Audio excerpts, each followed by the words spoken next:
Something I just want to quickly touch on is the importance of naming all of your components.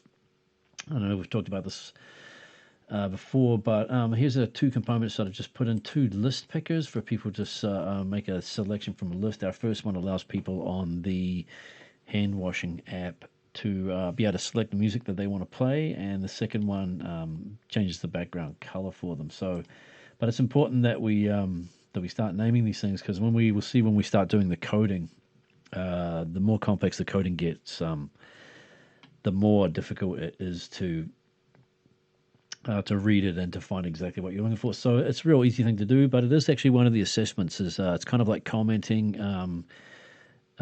your code, but this is also naming your variables. That's part of what as part of the assessment requirement. So if I click on the list here, which is here list picker, I can rename it, and this one I'm just going to call music picker. And using an element of its original name helps out as well, because it just allows me to sort of say, oh, this is a list picker, so I'm going to call that music picker. And then this one, the colors one, I'm going to rename this one to color picker. Hit OK.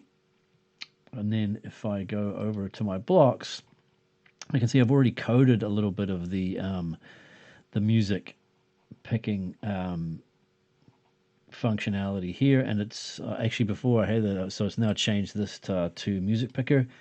And I'm going to create I'm going to duplicate this somewhat for the color now. So I'm going to color picker, and I don't think I can need these, so I'm going to get rid of those. But the point is now it's very easy for me to, either if I'm looking for code to add on to those things, I know that I'm looking for the music picker here or the color picker.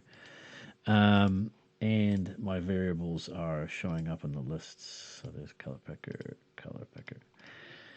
All right, there you go. Quick little thing on why to change the variable names.